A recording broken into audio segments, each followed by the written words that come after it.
श्री स्वामी समर्थ मैत्रिणींनो, माझ्या चॅनलवर तुमचं मनापासून स्वागत आहे। आजच्या व्हिडिओमध्ये मी तुम्हाला सकाळपासूनचं रुटीन दाखवणार आहे। तर पहिल्यांदा मी सकाळी उठून झाडांना पाणी वगैरे घालून आले आणि झाडांना पाणी घालून आल्यानंतर दिवसभरात मी जे काय करणार आहे दुपारपर्यंतचे तुम्हाला सगळा पूर्ण व्हिडिओ मी दाखवणार आहे। तर सकाळी पहिल्यांदा उठल्यानंतर मी एक ग्लास गरम पाणी घेतलं।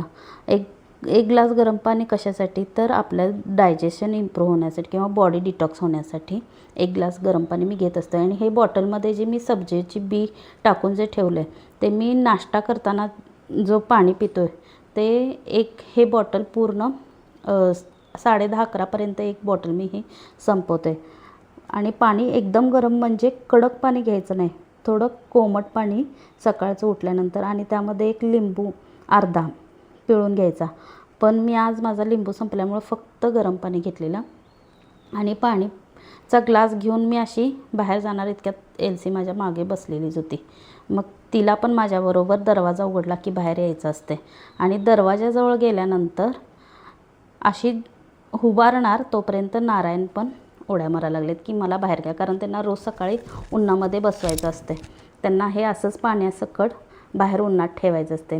ते पण एलसीला बाहेर घेऊन जाताना असे दंगा करायला लागले।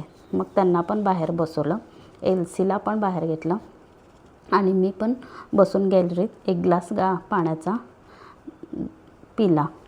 आणि कोमट पाणी पिल्यानंतर काय होतं, बॉडी डिटॉक्स होते, त्यासाठी प्यायचं असते सकाळी। आणि मग माझ्या व्यायामाला सुरुवात केली। पहिल्यांदा मी 5 ते 10 मिनटं म्हणजे 10 मिनटं कंटिन्यू 300 ते 500 पावलं तरी मी घरातल्या घरात स्टार्टिंगला सकाळी चालत असते। म्हणजे सकाळी चालून पहिल्यांदा घेतलं आणि मग थोडा माझ्या व्यायामाला सुरुवात केली। थोडंसं स्ट्रेचिंग किंवा वॉकिंग आणि व्यायाम केल्यामुळं काय होतं, बॉडी ॲक्टिव्ह राहते आणि कॅलरीज पण बर्न होतात आणि दिवसभर एकदम फ्रेश वाटतं। एक्सरसाइज झाल्यानंतर मी नाश्त्यासाठी काय घेतलं ते तुम्हाला दाखवते। पण हा व्यायाम करताना मला दम लागत होता, कारण चालून झाल्यानंतर लगेचच व्यायाम करायला घेतलं की दम लागतो, म्हणून मी थोडं पॉज घेत केलेलं होतं। तुम्हाला व्हिडिओमध्ये मी फास्ट फॉरवर्ड करून दाखवलेलं आहे। आणि 5 मिनटं भिंतीला टेकून म्हणजे टेकून बसल्यानंतर एक होल्ड करून बसायचं, एक 5 मिनटं तरी कंटिन्यू करायचंच। आणि पूर्ण व्यायाम झाल्यानंतर म्हणजे एक 15 ते 20 मिनटं मी कंटिन्यू व्यायाम केला। त्यानंतर माझा नाश्त्यावरती फोकस म्हणजे काय, हेवी मी नाश्ता करत नाही सकाळी। हे मी ड्रायफ्रूट्स जे घेतलेले त्या ड्रायफ्रूटचे मी लाडू बनवून ठेवलेले आहेत घरच्या घरी। ते कसे बनवलेत त्याचा व्हिडिओ मी तुम्हाला दाखवते परतच्या वेळी, ज्यावेळी मी लाडू बनवणार त्यावेळी मी तुम्हाला दाखवते। हे फक्त ड्रायफ्रूट्स म्हणजे त्यात साखर वगैरे काहीही नाही, ना साखर ना गूळ, काहीच नाही, फक्त खजूर आणि हे बाकीचे सगळे ऑल ड्रायफ्रूट्स। आणि केळीमध्ये मी आज सकाळी माझ्याकडं फ्रूट केळी आणि चिकू होतं, त्यामुळे मी केळ घेतलेलं आहे हे अर्धच, एक लाडू घेतलेला आहे आणि थोडेसेच ड्रायफ्रूट्स घेतलेले आहेत। हे सकाळी व्यायाम झाल्यानंतर हा मी नाश्ता घेते। आणि सकाळचा हे एवढं नाश्त्याला खाऊन झाल्यानंतर ह्यातलं निम्मं बॉटल तरी मी पाणी पिते ते खाऊन झाल्यावर। आणि महत्त्वाची गोष्ट म्हणजे मी दिवसभरात पाणी जास्त पिण्याचा प्रयत्न करते आणि जंक फूड शक्यतो अवॉइड करते। जर तुम्हाला वेट लॉस करायचा असेल तर हेल्दी आणि रुटीनमध्ये हा सकाळचा नाश्ता झाला। पण दुपारी खाण्यासाठी मला एक ग्लास ताक आणि काहीतरी खायचं असते। ह्यांनी पूजा करत होते स्वामींची, म्हणजे सगळी पूजा त्यांनीच केलेली आहे। आणि मला खाण्यासाठी हे भाकरीचे तुकडे, म्हणजे कारण रात्रीची भाकरी होती त्यासाठी मला जरासं पाणी शिंपडून घेतलं मी भाकरीवरती चुरा करून।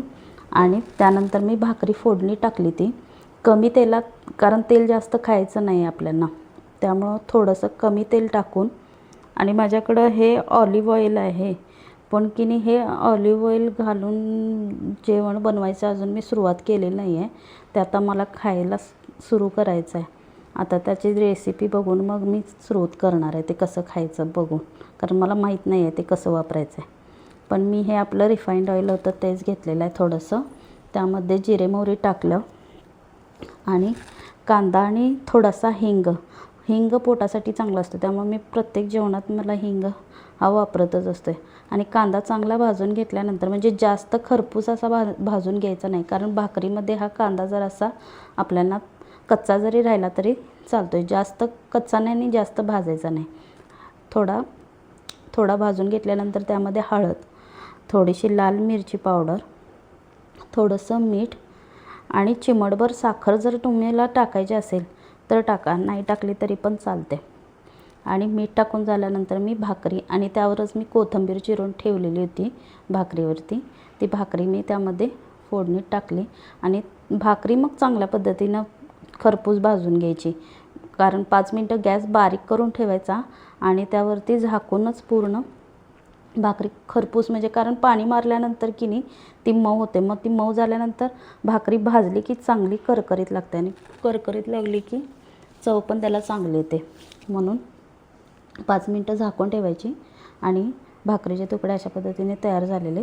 आणि हे आणि 1 ग्लास ताक किंवा तुम्हाला दही काय खायचं असेल तर तुम्ही त्याबरोबर घेऊ शकता. हे माझं दुपारचं जेवणासाठी झालेलं.